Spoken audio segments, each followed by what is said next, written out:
The day aliens realized humans were real and totally unstoppable. The station floated at the edge of neutral space like a cold metal island. It had no flag. It belonged to no one. That was why both sides had agreed to meet there. The Kynthian Collective had used it before many times with many species. The meetings always ended the same way.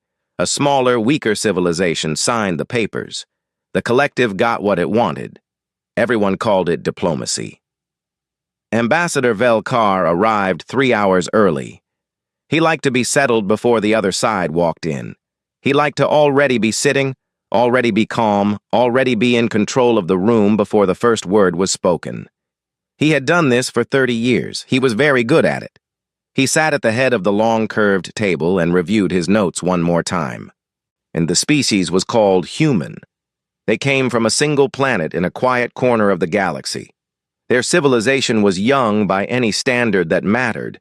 They had faster-than-light travel, but only barely. They had weapons, but nothing that would trouble a Kynthian warship. Their population was large, but spread thin. They had no allies out here, no treaties, no protection. The briefing file used the word primitive 3 times. Velkar thought that was probably 1 time too few. He set the file down when the door slid open. 3 humans walked in.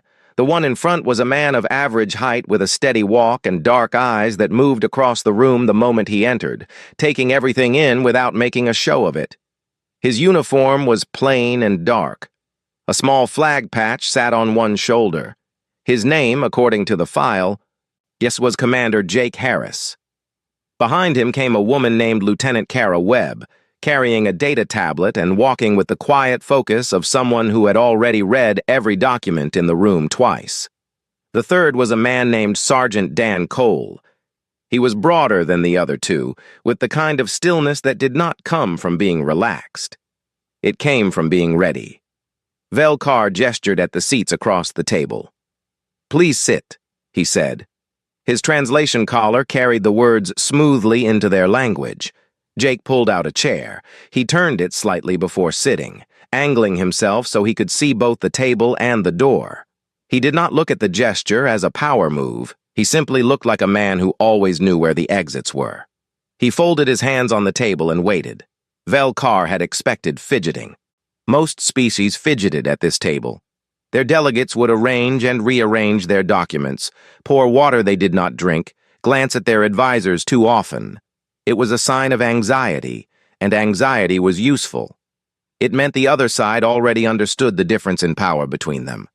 Jake Harris did not fidget. He simply sat and waited, and his eyes were calm. Velkar cleared his throat. "The Kynthian Collective has reviewed your species' request for formal recognition within our governance framework. We have found your civilization to be at an early stage of development. Integration into the Collective would bring your people significant advantages: trade access, medical technology, infrastructure support, most importantly, protection under collective law." Jake nodded once. "And what does the Collective want in return?" "Compliance with collective law and governance, a standard taxation arrangement, and military contribution when called upon by the Council." "Military contribution," Jake repeated. "Service, yes, it is standard for all integrated species." "You mean conscription?" Velkar paused for just a moment. "We mean contribution to collective security." Jake looked at Kara. She did not look up from her tablet. He looked back at the ambassador. "I want to make sure I understand you correctly. You are asking us to give up our right to self-governance, pay taxes to a council we have no seat on, and send our soldiers wherever that council decides. In exchange for the significant benefits I described, yes. And if we decline?" Velkar folded his hands. "Then the offer changes." "Changes how?" "It becomes less of an offer." The room was very quiet for a moment.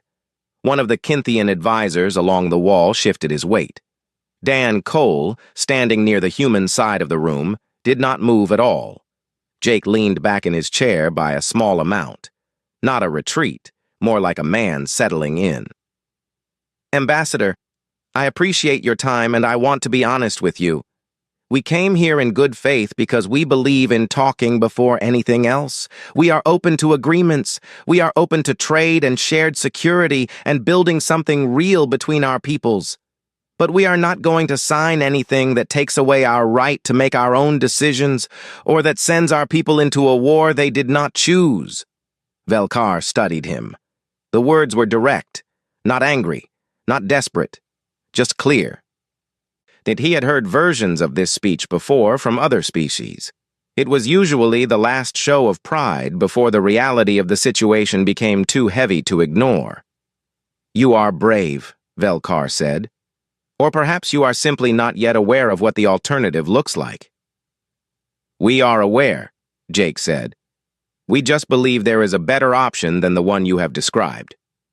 Velkar slid a data chip across the table. The full terms are on that. You have 48 cycles to review them. After that, the Council will expect a response. Jake picked up the chip. He looked at it for a moment, then set it beside his folded hands. We will review everything carefully. See that you do. Velkar let a thin smile cross his face. It was the smile of a man who had done this many times and already knew the ending. I have 48 cycles is generous. I suggest you use them well. Jake stood. He buttoned the top button of his jacket, which had been open, and he nodded. Thank you for meeting with us. He turned and walked toward the door. Kara fell in beside him. Dan Cole was the last one through. He glanced back once, not at Velkar, but at the room itself, measuring it the way a soldier measures a space. Then the door slid shut and they were gone. Velkar sat for a moment in the quiet. Then he turned to his chief advisor. Thoughts? The advisor tilted his head. Standard resistance posture. They will review the terms, find that there is no realistic alternative, and return within the 48 cycles with some small modifications they want on paper so their council can claim a partial victory.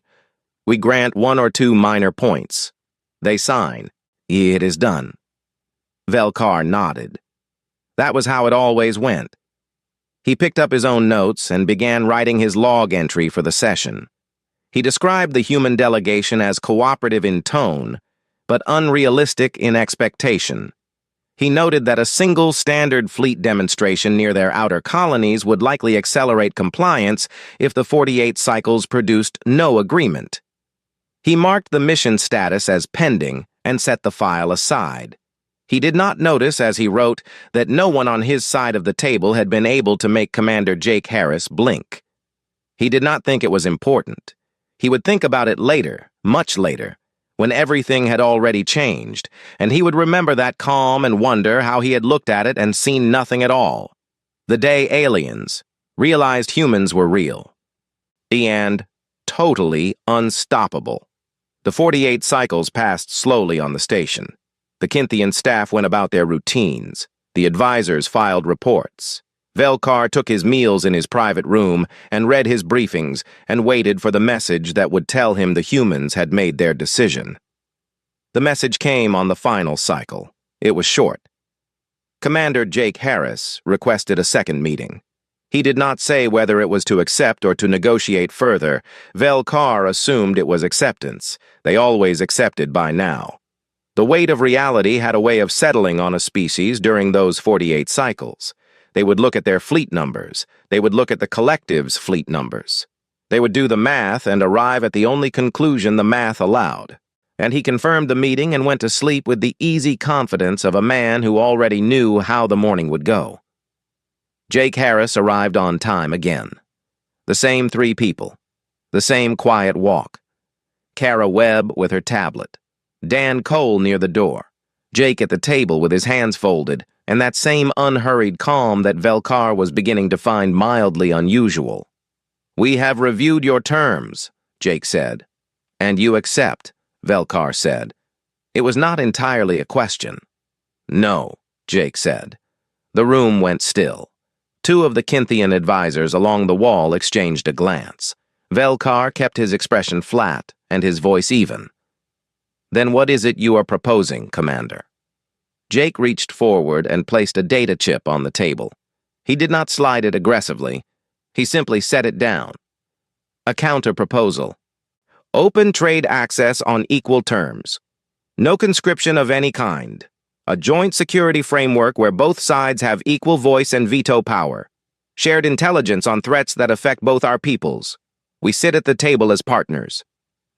Velkar looked at the chip, but did not pick it up. You are not in a position to negotiate as partners. With respect, we disagree. Commander. Velkar's voice was patient, but firm. Your entire fleet is fewer than 300 ships. The nearest Kynthian fleet group alone has over 2,000 vessels. Your weapons systems are projectile-based. Your ships are slower than our courier vessels. You have no allies in this region. You have no treaties. You have nothing that gives you standing to make demands of the collective. Jake was quiet for a moment. The quiet was not uncomfortable for him, and it was the kind of quiet a man used when he was about to say something important and wanted it to land correctly. Ambassador, can I ask you something? Velkar opened one hand. Go ahead. Do you know what Earth's surface gravity is? The question was so unexpected that Velkar blinked before he could stop himself. It is in your planetary file, approximately 9.8 meters per second squared. That is correct. And Kynthia Prime? 6.1. So your people have lived and trained under 6.1 their entire lives. Every soldier, every worker, every citizen, 6.1 from birth. Jake paused. Our people have lived and trained under 9.8. Every human who has ever walked, run, lifted, worked, or fought has done it under a gravitational load that is nearly 60% heavier than what your soldiers experience every day. Velkar said nothing. He was listening now in a way he had not been listening before. Kara Webb turned her tablet around and slid it across the table. On the screen was a document. It was dense with numbers and comparative charts. Velkar leaned forward slightly. The document showed human biological data alongside 6 other species that were already part of the collective's military structure: bone density, muscle fiber composition, recovery time after injury, pain response thresholds, cardiovascular output under sustained effort, fatigue timelines measured in hours of continuous high-intensity activity. The human numbers were not just different. They were different in a way that made the Kynthian advisor to Velkar's left stand up slightly from his chair to get a closer look. What are we looking at? Velkar asked. You are looking at what happens when a species spends hundreds of thousands of years evolving on a high-gravity world full of things that were trying to eat them, Jake said. You are looking at bone structures dense enough that human soldiers can take impact forces that would shatter the limbs of 3 of the 6 species on that list. You are looking at a cardiovascular system that can sustain high output for hours longer than anything the collective has seen from comparable body mass species. You are looking at pain tolerance ranges that our own doctors still argue about, because the upper end of what a human can function through is outside what their models predicted was survivable. The room was very quiet. The Kynthian advisor, who had stood up, sat back down slowly. He was still reading the document. This is not a threat, Jake said. I want to make that clear. We are not sitting here trying to scare you. We are sharing information because we believe that if you understood what you were actually looking at when you looked at us, this conversation would go differently.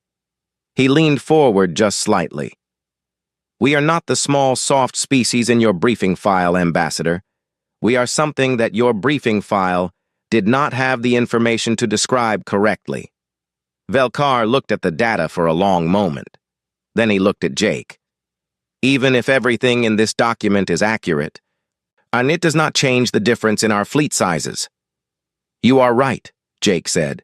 It does not, but it changes the calculation of what a conflict between us would actually cost, and we think, if you are the kind of leader we believe you are, you would rather know the real cost before any decision is made. There was a long silence. Velkar picked up the data chip Jake had placed on the table. He held it for a moment without looking at it. I will review your counter-proposal, he said. That is all I am committing to at this time.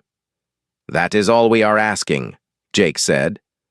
They left the same way they always did, quietly, without looking back. Velkar watched the door close and then turned to his advisor.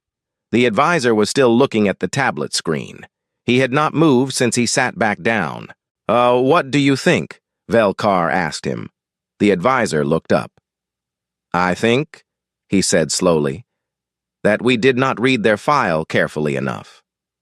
Velkar took the tablet and looked at it again. He stayed with it for a long time. Outside the viewport, stars drifted past in the slow rotation of the station. Somewhere far beyond them was a quiet planet with an unremarkable sun and apparently a surface that had been building something extraordinary for a very long time without anyone out here knowing about it. He set the tablet down and reached for the counter-proposal chip. He told himself he was only going to glance at it. He read it 3 times. The day aliens realized humans were real and totally unstoppable. Nobody planned what happened on Cycle 6. It did not come from any order or strategy. It was not an escalation that either side had arranged. It started with a young officer making a bad decision on a patrol route, and it ended with a piece of camera footage that changed everything. The Kynthian patrol vessel was running a standard route near the outer edge of the neutral zone when it picked up a signal from a human survey ship. The survey ship was small, built for mapping and data collection. It had no weapons. It was crewed by 3 people. A pilot, a systems officer, and 1 security observer who had come aboard as part of the diplomatic mission. The security observer was Sergeant Dan Cole. The patrol captain's name was Greth Vore. He was young, ambitious, and not entirely familiar with where the neutral zone boundary actually ran on that particular approach angle. He looked at his sensor display, but decided the human ship had crossed into restricted space, and made a decision that would have been the right call if his reading of the boundary had been correct. It was not correct. The human ship was inside neutral territory by a margin of several hundred kilometers. But Greth Vore did not double-check. He gave the order to board. 8 soldiers went through the airlock in full armor. They were not expecting a fight. They were expecting 3 civilians who would put their hands up the moment the Kynthian soldiers came through the door. That was how these things usually went with smaller species. Show the armor, show the weapons, wait for the hands to go up. They came through into the main corridor of the survey ship and found Dan Cole standing in the middle of it. He was not in armor. He had no firearm, and he was holding a collapsible baton extended at his side. He was standing with his feet a little wider than his shoulders and his weight slightly forward. He was not saying anything. He was looking at them the way a man looks at a problem he has already started solving in his head. The lead soldier told him in Kynthian to stand down. The translation collar on the wall of the corridor carried the words into his language. Dan Cole looked at the collar, then back at the soldiers. "This ship is in neutral space," he said. His voice was level. Not loud, not shaking. "You do not have the right to be here. Leave the way you came and we will call it a navigation error." The lead soldier raised his weapon and stepped forward. What happened next lasted 4 minutes and 32 seconds. The ship's internal cameras recorded every frame of it. The Dan Cole moved first. He did not wait for the soldier to close the distance. He closed it himself, which was the last thing the soldier expected, and the baton hit the inside of the weapon arm before the trigger was reached. The weapon went sideways. Dan was already past it, past the soldier, putting the first one between himself and the others the way water moves around a rock, smooth and without hesitation. He fought the way he had been trained to fight, which was efficiently and without any of the hesitation that comes from wondering whether the situation is really as serious as it looks. He already knew it was serious. That calculation had been done the moment the airlock opened. 6 of the 8 soldiers went down in those 4 minutes and 32 seconds. Then 2 retreated back through the airlock and sealed it from the other side. The 6 on the floor were breathing. None of them were in danger of dying. Dan Cole had been precise about that. He had put them down hard enough to end the fight and not one bit harder. He stood in the corridor when it was over. He was breathing hard. There were 3 cuts on his left forearm from the edge of a soldier's armor plating. One side of his face was bruised where something had connected. He was not moving with any sign that the bruise bothered him. He looked at the sealed airlock for a moment, then turned and walked to the communications panel. "Cole to Harris," he said. Jake Harris's voice came back almost immediately. "Go ahead." "We had a boarding attempt. 8 soldiers. They came in without warning. The ship is secure. I have 6 of them on the floor, and 2 that went back through the lock." There was a short pause. "Are you hurt?" "Cuts on my arm. Nothing serious." "What about our crew?" "Locked in the rear compartment. Safe. No contact." "Stay put. I am contacting the station now." The footage reached Velkar within the hour. He watched it in his private room with his door closed and no advisors present. He watched it once all the way through without stopping. Then he went back to the beginning and watched it again, this time pausing at several points to study the motion more carefully. Then he called his chief military advisor and had him come to the room. The advisor watched it twice without saying a word. When it finished the second time, he stood there in the quiet and stared at the still image on the final frame, that which showed Dan Cole standing alone in the corridor with 6 armored soldiers on the floor around him. "He is not exceptional," Velkar said quietly, almost to himself. He was remembering what Commander Harris had said in their first meeting. "You are not looking at what you think you are looking at." The advisor spoke carefully. The movement patterns, the transitions between opponents. He was not reacting to each one individually. He was managing all of them at once, using space and positioning to prevent them from grouping on him. That is an advanced technique. Our best hand-to-hand instructors teach something similar. But the way he absorbed impact, there were 3 separate strikes that landed cleanly on him. Any one of those would have ended the engagement if they had landed on one of our soldiers in that same armor configuration. The advisor turned to look at Velkar. He kept going as if they had not happened. "Because of the pain tolerance," Velkar said. "It is the only explanation." Velkar stood up and walked to the viewport. The station rotated slowly and the stars moved in a long arc outside the glass. He stood there and thought about the data sheet Kara Webb had put on the table. He thought about the numbers he had read on the counter-proposal chip 3 times in a row 2 nights ago. He thought about the way Jake Harris sat at a table without fidgeting and waited. He picked up his communication device and connected directly to the human delegation's channel. Jake Harris answered. "Your sergeant," Velkar said. "Is he all right?" Jake asked. "Not what did he do, not what is the situation." The first thing out of his mouth was asking if his man was safe. "He is unharmed. My soldiers are being treated. Commander, I need to ask you a direct question." "Go ahead." "Is what I saw in that footage typical for your military personnel?" There was a brief pause on the line. Not a long one. Just long enough for Jake to decide how honest to be. "Dan Cole is good at his job," Jake said. "He is not considered exceptional by our standards."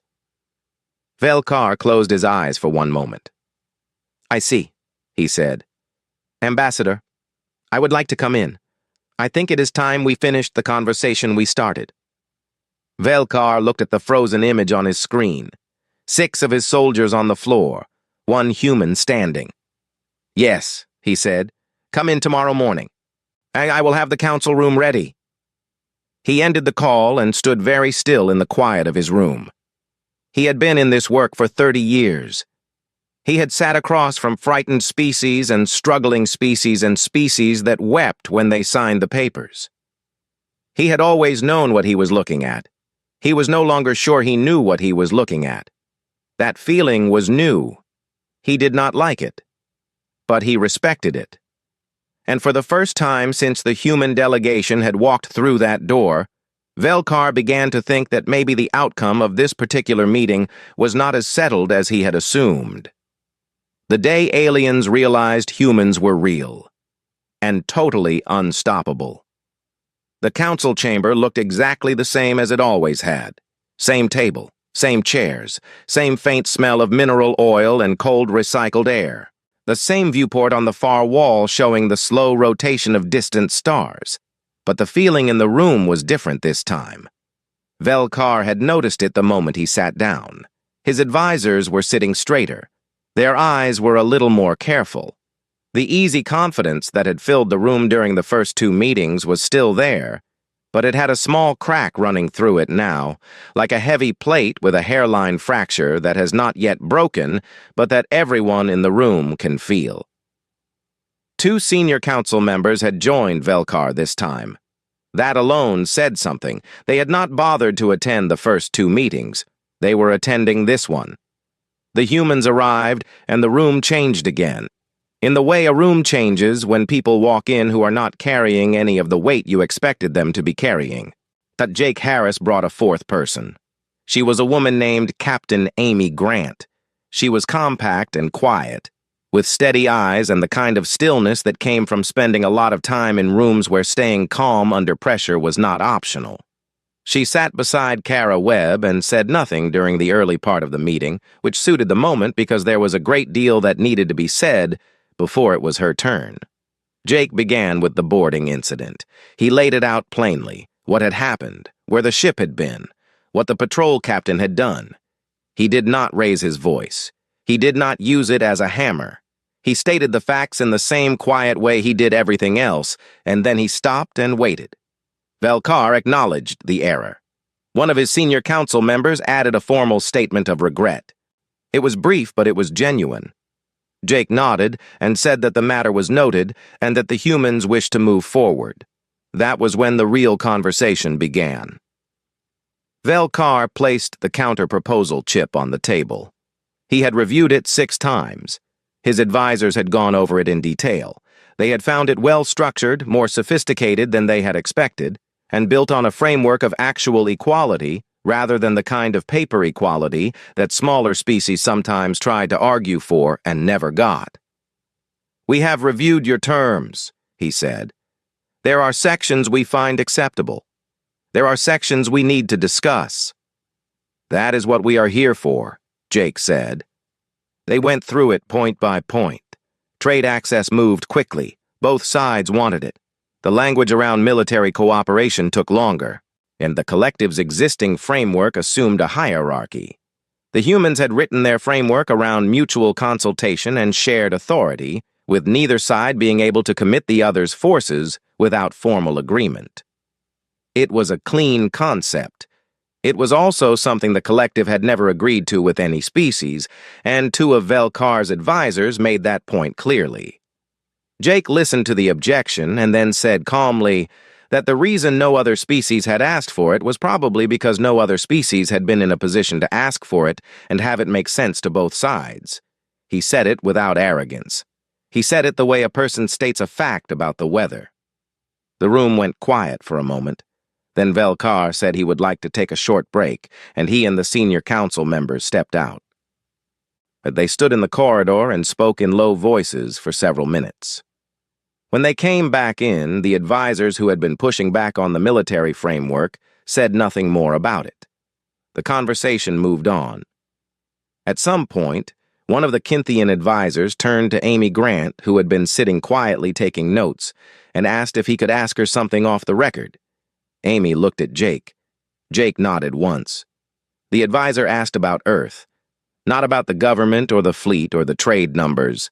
He asked about the planet itself, the animals, the old ones, the dangerous ones. Amy set down her stylus and leaned forward with her elbows on the table. She talked for a long time. She talked about the ocean and what lived in it. She described creatures the size of ships that breathed air and sang to each other across distances of hundreds of kilometers. She described things with teeth built to crush bone, things that hunted in packs and used strategy, things that struck from ambush and things that ran prey down across the open ground over the course of hours, because their bodies were built to outlast anything they chased. She described the ones that looked harmless and were not. She described the ones that had been there since before the first humans stood upright, and the ones that had only survived because humans chose to protect them. The advisor was writing things down. Both senior council members were listening. Velkar had stopped looking at his papers. She talked about the ice ages, so when the cold had spread across most of the planet, and the species that could not adapt had vanished, and the ones that found a way through got stronger. She talked about the diseases, the ones that had swept through human populations and killed enormous numbers, and the ones that humans had eventually hunted down and destroyed with medicine and will, and the stubborn refusal to let anything just win. She talked about the volcanoes and the floods and the long dry periods when the land offered almost nothing and people survived anyway. "You do not think of your world as a dangerous place," one of the senior council members said quietly when she paused. Amy considered that. "We have national parks," she said. "Places we set aside so the land stays wild and the animals stay free. We take our children there on holiday. We hike through them. We sleep in tents." She smiled just slightly. "We think of our world as home. It is a beautiful place. It is also a place that spent a very long time testing us before it let us build anything permanent on it. We passed." The room was quiet. Velkar looked at Jake. "Tell me something honestly," he said. "When I told you the offer would become less of an offer if you did not accept, were you concerned?" Jake thought about it. "We were not happy about it," he said. "We would not have wanted a conflict. But no, we were not concerned in the way you probably meant. Because you believed you could win. Because we knew what a conflict would cost you, and we knew you did not know that yet. We came back to talk instead of waiting to see how the math worked out because we genuinely did not want either side to pay that cost." He paused. That is the truth." Velkar was quiet for a moment. Then he said, "I believe you." He picked up the counterproposal and wrote something at the top of the first page. He turned it around and slid it across the table.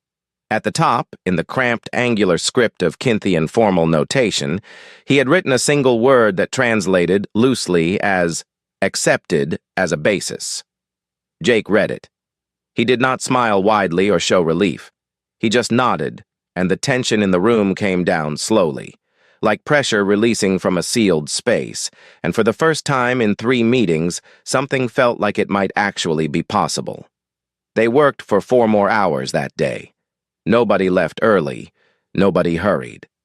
When they finally stopped for the evening and agreed to continue the next morning, Velkar walked to the door with Jake and said, without planning to, "Your world sounds extraordinary." Jake looked at him for a moment. "It is," he said simply. "You should visit sometime." Velkar watched him walk down the corridor and thought that perhaps he would. The day aliens realized humans were real and totally unstoppable. The final agreement took 11 more cycles to complete. It was not easy. None of the best things are. There were long nights at the table where the language of a single clause became the center of a 2-hour argument. There were moments when both sides went quiet, and the quiet stretched so long that the station's ventilation system became the loudest thing in the room. There were 2 occasions when Kara Webb set her tablet down very deliberately and said nothing, and Jake Harris leaned forward and spoke in a low, direct voice that brought the conversation back from the edge and into workable ground again. No one on the Kinthian side ever asked what he said in those moments, because the effect was clear enough. The conversation continued. Velkar's senior council members pushed back hardest on the joint veto clause. They had never agreed to anything like it. They had sat across from over 40 species at this kind of table, and the collective had never given any of them a true veto over collective military action. It went against the entire structure of how they worked. Jake did not argue. He did not get frustrated. He explained the same point in slightly different language each time they raised it, patiently, as if he had all the time in the universe. He said that the clause was not about limiting the collective, and it was about building something neither side could break alone, which made it worth more than any arrangement held together only by the threat of force. He said that what they were building here was not a leash. It was a foundation. On the 9th cycle, the senior council members stopped pushing back on the veto clause. The taxation section was easier. The humans had brought a detailed economic analysis showing trade projections over a 10-year window, and the numbers were genuinely good for both sides. Kara Webb had built the document, and she walked through it with a precision and patience that eventually won even the most skeptical Kinthian economic advisor, who by the end of the session was asking her questions about Earth's manufacturing infrastructure with the focused interest of someone who has just realized they may have significantly underestimated the size of a market. Dan Cole spent most of those 11 cycles in the station's gymnasium or walking the corridors. He was not needed at the table. That was not his role. But word had gotten around after the incident on the survey ship, and the Kinthian soldiers stationed on the level above the gymnasium had developed a habit of gathering at the observation window that overlooked the main floor each morning. They watched Cole run his routines. They watched him move through training drills alone, working with the collapsible baton or just with his hands and feet against the heavy resistance bags bolted to the wall. And they did not say anything. They just watched. Some of them started arriving a few minutes earlier each day so they could see the beginning of the session. One of them, a young soldier who was technically supposed to be on administrative duty at that hour, was found at the window by his supervisor on the 3rd day in a row. The supervisor started to say something sharp about duty schedules. Then he looked through the window at what the soldier was watching. He stood there for 4 minutes without saying anything. Then he quietly reassigned the soldier's administrative duty to a different time slot. The signing ceremony was small. Both sides had agreed they did not want something large and performative. A big ceremony felt like theater, and what had been built here was not theater. It was real, and real things did not need a show. Anvel Carr stood at the table with Jake Harris. Kara Webb and Amy Grant were there. 2 of the Kinthian council members stood behind Velkar. The room was the same council chamber where the first meeting had taken place, and the table was the same table, and the mineral oil smell was the same, but the feeling in the room was nothing like it had been on that first day. They signed. Both pressed their marks to the document. A camera on a small tripod recorded it. No speeches were made. Velkar had considered preparing something and decided against it. Jake had apparently made the same decision. When it was done, they looked at each other across the table, and Velkar extended his hand in the human gesture he had seen Jake use at the start of their 3rd meeting. Jake shook it firmly. "Good work," Jake said. "Aye on both sides," Velkar replied. The room emptied slowly. Amy Grant walked out with the Kinthian economic advisor, the 2 of them still talking about freight corridor routing as if the signing had been a brief interruption in a conversation they intended to continue for a long time. Velkar walked to the viewport after everyone had gone and stood there alone. He looked out at the stretch of space beyond the station glass. Out there, past the neutral zone markers and the patrol routes and the long dark between stars, was a system he had once described in a log entry as unremarkable. A quiet star, a mid-tier planet, a young civilization that had not yet understood the power differential between itself and the collective. He had been wrong about most of that. The planet was not mid-tier. He understood that now. And a world with that gravity and that history of hostile biology and that geological violence had not produced a mid-tier species. It had produced something that came to a diplomatic table without fidgeting, that sent a single unarmed soldier against 8 armed ones, and had that soldier come out standing, that talked about its dangerous and beautiful home with the easy pride of people who knew exactly what they were and were not embarrassed by any of it. He had almost sent a fleet. He had written it in his log on the first night. A single standard fleet demonstration near their outer colonies would likely accelerate compliance. He was glad the fleet had stayed where it was. He turned away from the viewport and picked up his documents for the next session. And there was already a follow-up meeting scheduled for the first joint trade convoy coordination. The Kinthian economic advisor had requested that Kara Webb attend that one specifically. Vel Carr had already approved it. Jake Harris had left the station that afternoon with a short goodbye and no fanfare. He had filed his reports, briefed his crew, and boarded the transport back to Earth on schedule.